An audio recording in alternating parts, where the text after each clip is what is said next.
I don't think that there's any way to get around this. The U.S. comic book industry is in rapid decline, and it's a marked decline that's been going on for a while now. It's probably been going on since the end of the Bronze Age. And to me, this is really sad because comic books are a national treasure. They're a unique art form. And, it's seldom given the respect it deserves as a medium, of both a visual medium and a medium of literary significance. And it is a medium that was originally invented in the United States and spread, most famously to Japan and manga, but is pretty big if you look at things like heavy metal in France and Italy and stuff like that. It is a sequential art in the way that America has done it in comic books. Began here, and it's a signature American art form, but it's declining here, and that's really sad. One could argue that the decline of comic books as a medium in terms of popularity is to be expected. It's a print medium, and print mediums are in decline around, Magazines and newspapers are dying off rapidly, and books are declining, albeit at a slower pace than magazines and newspapers. Less and less people in the modern age are reading, as video games, the internet, pornography, television, and every type of degeneracy you can imagine is replacing it. Yet, in the middle of this decline of print mediums, manga is expanding in the United States. Imported Japanese comics continue to grow in popularity. And they're starting to push out, they are now more popular than the native American comic books in the country of comic books as the art form's own origin. Manga I will say manga does have some structural advantages over comic books, it should be noted. Animation in Japan makes up substantial form of all movies and TV shows, and it's geared towards all ages, and it's usually comes off of manga. So there's the association with anime and manga that definitely helps manga a lot. Also, because manga is black and white, it's a lot cheaper. So if you're going to buy a volume of manga, it's usually larger and cheaper than a volume of trade paperbacks or graphic novels. And, if American comic books were to keep up, they would have to abandon almost the entire focal point of their art, which is eye-catching colors. And that's the most signature thing about the entire medium. So there are comic books in the United States which aren't heavily colored, but that does give manga structural advantage that it's always going to be cheaper because it's black and white. And in Japan, manga magazines are a lot easier to get than comic books in the United States because they're cheaper, they're thicker because they're printed on newsprint. Finally, and this is really important, manga volumes are standardized in a way in which comic books have not been. Trade paperbacks and graphic novels are all over the place. Sometimes they're generally a similar size, but if you I'm looking at mine right now, there's a bunch of hardcovers. They're jumping up and down, and there's like these essential Spider-Man volumes that are like shorter than all the trade paperbacks. And there's just like crazy stuff. There's just stuff that's as small as manga volumes. It's just all over the place. So let's say you're a 12-year-old that's going to Barnes & Noble, and you have $20 that your parents gave you. And you have two choices, right?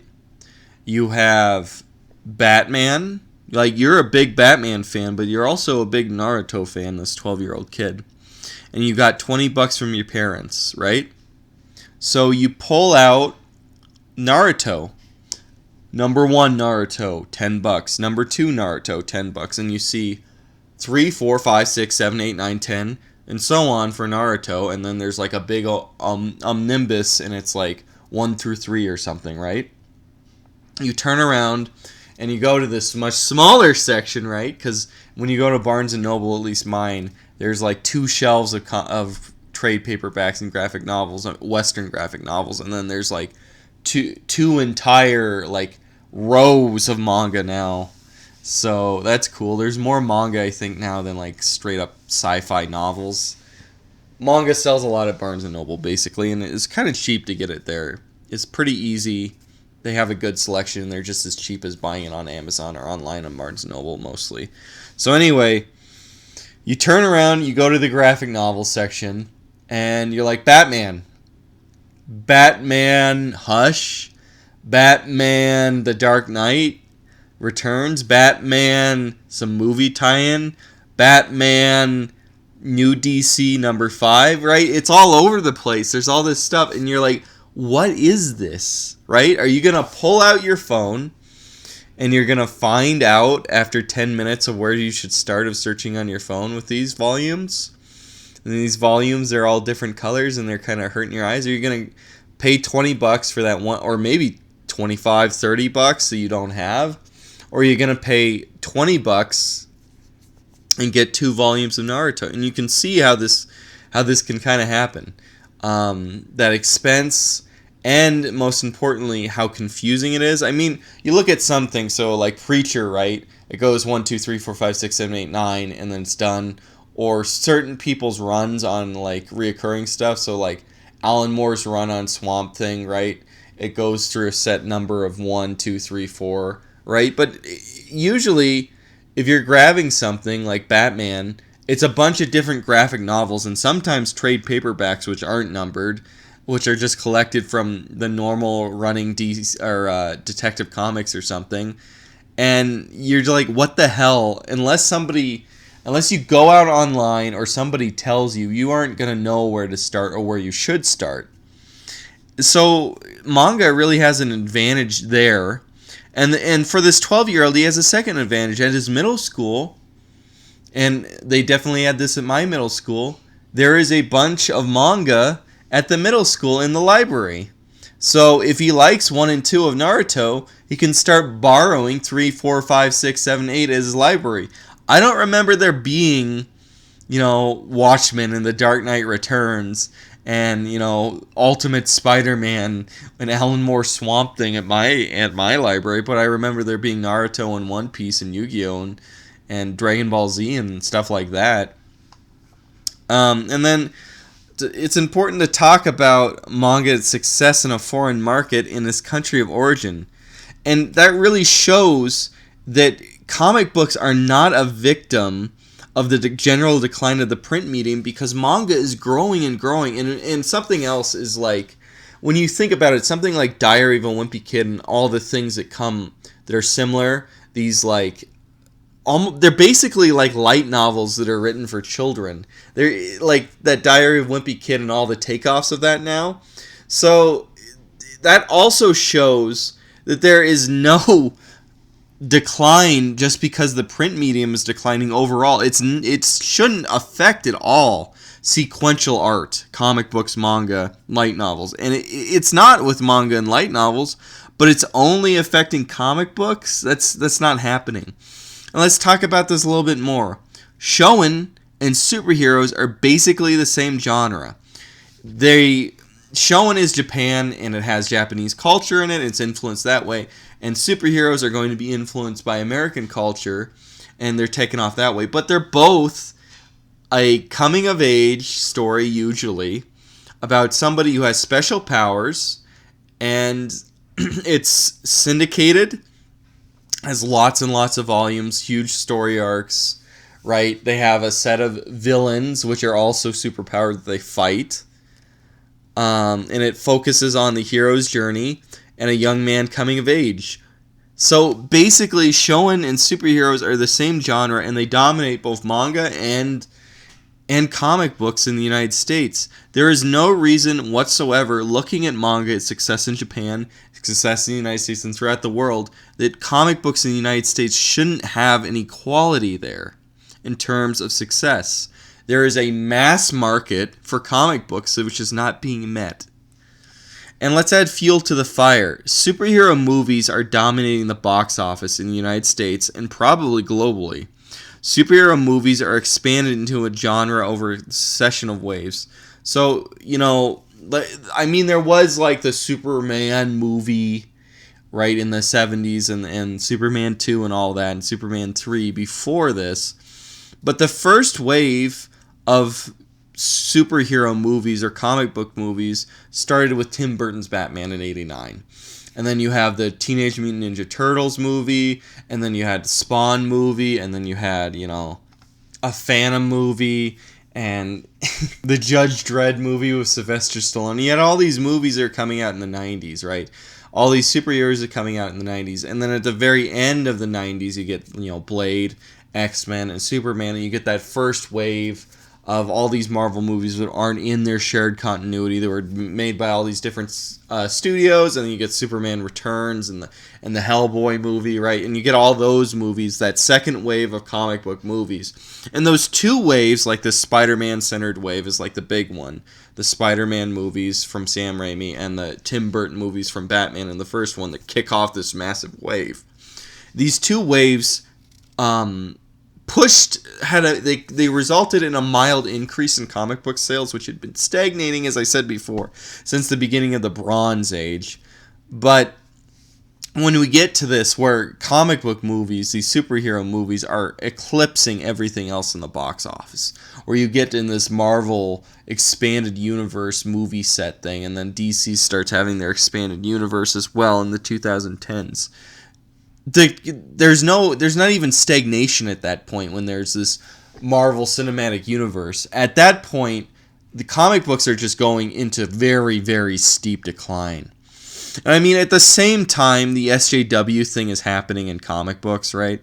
So I can understand why people aren't turning towards them. And I think the thing is, with the whole SJW thing into comic books is, there's no growth. It just becomes people that they're just waiting to get over this rainy day, and all these kind of fair weather people will just buy one set, or they'll be buying trades, then they'll be done, they'll just leave. So you have this huge amount of just stagnating, and then you have mild growth, and then people leave, and stagnating, and then it hits SJWs, and it's just decapitated. It's just declining like crazy, because it's hemorrhaging all these people that basically grew up with the medium at this point.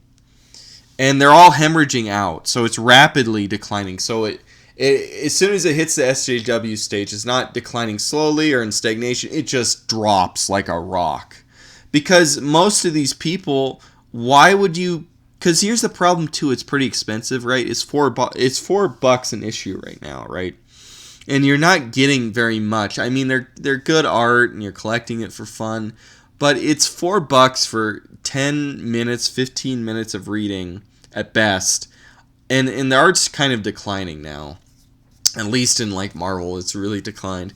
So your 10, 15 minutes to be insulted, to have your favorite hero replaced, or your favorite main character, not necessarily hero, replaced by a black lesbian Muslim in a wheelchair. You can see why you're hemorrhaging it, because it's being made for people that aren't reading it, right? So nobody's going to buy it because it's personally insulting the fan base with the explicit attitude that fuck you, fan base. Also, I want to say this, and I'm sorry, and it's going to be simping time right now, but there's no reason that comic books should be male dominated. Both sexes should be able to enjoy sequential art. Historically, they appealed to both sexes when there was, romance comics and comics in other genres. Maybe part of the reason is the dominance of the superhero genre. But manga definitely is both sexes, both in Japan and the United States. There's just no reason that women shouldn't be interested in sequential art as a medium of storytelling. They're just as interested in men in moving pictures. They're just as interested in men, probably more now, in novels. And ironically, I mean, everybody throws up their arms like, get out, gamer girl, I don't want your piss water. But technically speaking, women play more video games probably in total time, if you count phone games as video games. So I'm going to go into the real reason I think that they're in decline. And, throw up your arms and screech at me, scream re. And I've gone over this, and I've talked to other people. I did a stream with Arjun Beckloff Beckloff disagreed with me. He had good points about the whole SJW thing, and I agree there could be mild growth. There should be mild growth if there was no SJW thing. But I come back to this after really thinking about this. The real reason is that they're in decline is because of the direct market. I know there are historical reasons that the direct market exists, and that in the 1970s the general marketplace had very bad margins of profit because of how inefficient the tracking system was, and that underground comics and comics geared towards adult clientele couldn't really establish themselves, so it hindered it as an art form in that sense. Yet something becomes very apparent when someone walks into a comic book shop. It's a ghetto. When you go to a gas station, a grocery store, a drugstore, a bookstore, you can get magazines. No one thinks you're weird for buying a magazine. You don't feel out of place when you grab a magazine in any of those stores. When you have to go to a special store to get those magazines, and the only thing that's sold there are those magazines, then it's kind of weird. You're going out of your way, and people think it's going to be weird. You're going out of your way to get this. So that creates a barrier of entry. Because you got to realize magazines and comic books as a print medium are something that is helped by your eye going over it, walking by it. You have a cover, which is the main focus. The highest level of art is always the cover, right? You know, you look at something like Preacher, paintings for all the covers. So that's what's grabbing your eye. Is this cover, and you know, sometimes they're clickbait, evocative stuff, you know, like a dead Superman or something. But you're walking by that, it's an impulse buy. All magazines, for the most part, except for the very hardcore followers of magazines, are impulse buys. And whenever I get comic books, there used to be a Hastings where I lived, and I'm a casual comic book guy. I get trades of some story or series I like, right, and I'll read the trades, but I don't buy comics, you know, issue by issue by issue that much. But when I'd go to the Hastings and I'd walk by the section, sometimes I'd see something and be like, oh, Judge Dredd, and I grab it, or Swamp Thing, and I grab it, or Animal Man, and I grab it. More horror stuff, as you know me. And if I see that cover I like, I would grab it because it's an impulse buy. It's a visual impulse buy. But when you're putting it into this special store, then you're not getting that impulse. You're not getting those people getting that first issue that's going to lead them to buying it month to month. Or they'll buy it, you know, once or twice, a few times a year, they'll buy a new issue. So we're going to this special store, which is out of the way. And we walk in that special store, and you automatically feel like an outsider. And, you know, some people might not make eye contact with you. And maybe even the person running the cash register might not make eye contact with you. They probably will, but maybe they won't. And maybe you think they won't, and you feel uncomfortable. And why would you go out of your way to buy this expensive, small magazine, this $4 magazine, which you're paying $4 for each, and you have to go back every month to get it, to keep up with it, and maybe the one you're getting, right, it's 2 out of 8 of some story arc, or 4 out of 8 of some story arc, and you don't want to start in the middle of it, right? And it's going to take you 10 minutes to read this thing, and you had to go all the way out of your way to get it. It's kind of this huge barrier of entry that's built there. And now pretend you're a mom, you're a mother, right? You have this little boy who loves Spider-Man, and he saw all the Spider-Man movies, he played some of the Spider-Man video games. And he wants to get more into Spider-Man, and he knows that Spider-Man is a comic book character. Why would you take him in this out-of-the-way store? And it's got this weird atmosphere full of, let's to be honest, men who likely would have a hard time around women. Or at least you think they'll have a hard time around them. I'm going to use fucking Vox Day's term. Women don't like to be around gammas. And, you know, they're threatened by them at worst, or at best, or at worst they're threatened by them and they're annoyed at best. They're not going to want to take their little boy into that room to be around a bunch of people that they're not going to like. You know, and this gets in the problem of, like, sequential art not being around women. I know I'm sounding like some super simpy simp fuck faggot right now, but women are the top consumers of everything in all marketplaces. Every single store, you'll work at, or every single store you'll go to, if you ask the manager, they'll tell you that all sales and all organization of stores is predicated towards female customers. So when you have this ghettoized little like thing in a mini mall where it's not predicated towards what women will shop, because they actually have huge weird studies, like these esoteric studies of how you're supposed to organize everything. And everything in every store ever is based off of how women are supposed to understand it. So when you walk into one of those stores, right, to a comic book shop, it's obviously not predicated towards a woman's model of how she wants to shop. So it's alienating all these mothers which would have bought everything for their little boys. So their little boys, and maybe their little girls, the little girls are going to grab Archie, or they're going to grab Sonic or something, right? Something that maybe there's romance comics they can grab, or Simpsons or something, right? They're going to be alienated going into there. So they're not going to push their children into consuming it. So let's go back to before the rise of the direct market.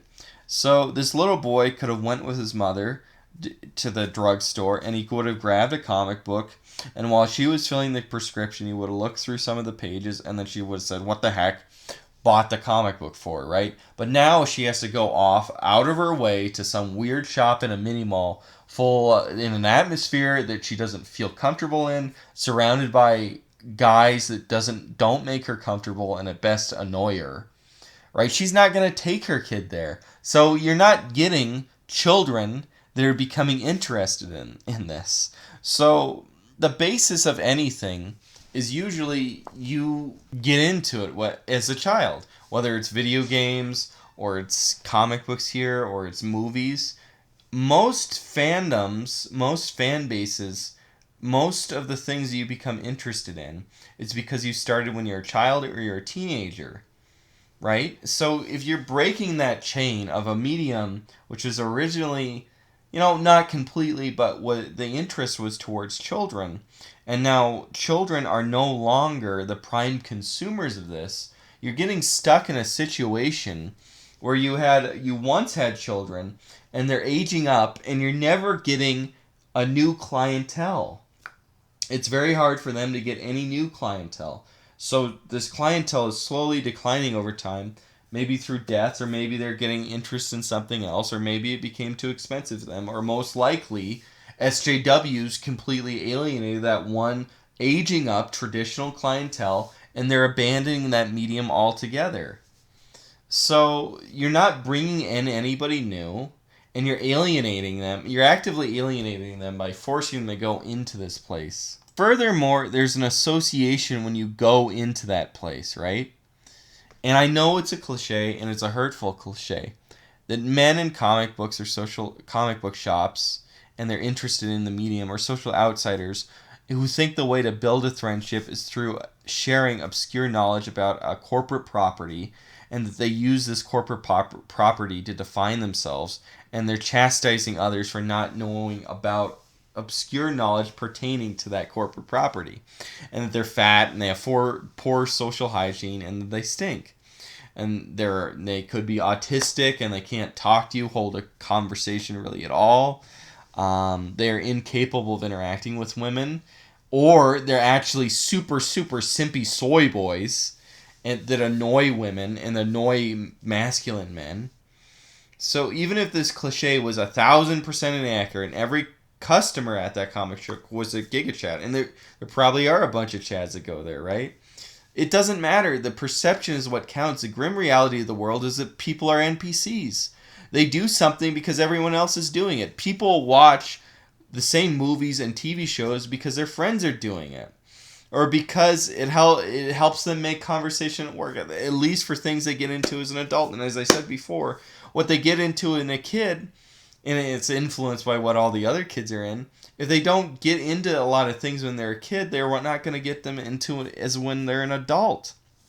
So very few people are going to swim against the current to find media or entertainment on their own, let alone develop interest without it coming to them directly through a friend or through current popular culture consensus. So if everyone thinks that comic book shops are filled with these fat neckbeards and soy boys, and that the medium is only for them, and then maybe even if they get in that medium, they're not just going to be associated with those losers, they're going to become one of those losers, no wonder nobody wants to get into this weird mini mall place out of the way. Let's go back again to manga. Weebs have a similar public perception, probably actually worse. They're fat women who stink with colored hair. They're autistic guys who can't hold any conversation with anybody. Or they're these creepy, weird coomers which are interested in like these foreign comic books about 14-year-old girls, right? The difference is you don't have to be around them to get manga. You just go to a normal Barnes and Nobles and pick up a manga volume for and you're around in the section for a second and you walk away. But to go to a comic book store, you have to go completely out of your way. So they created this situation where they have no room for growth. No one will get in this medium because of the stigma and because it aged up without children, because the way that children get everything is through their parents allowing them to get this impulse buy. And you have a whole entire medium which was originally generated around the concept of an impulse buy, but you alienate it, let it stagnate, throw it away in this weird thing. I'm saying it's just this obscure place you go to in a mini mall, which isn't based around comic books anymore, right? It's mostly based around Magic cards, and then there's this big place in the back where people are playing Warhammer. So this whole thing really is self-inflicted and created by the industry in its search for having this small but very stable absolute system of profit in the direct market, where they print out whatever and it makes a profit because it's based on the one-to-one orders in the direct market system. But comics aged up with Watchmen and stayed that way, and they never gained any new audience. So it stagnated like an old tree, and now SJWs are going through the corpse of it, and it's hollow on the inside. So now the wind is blowing against it in the middle of this SJW whirlwind of the collapse of American culture after the Great Wokening. And the whole industry is falling apart like this rotten tree in the wind is coming apart.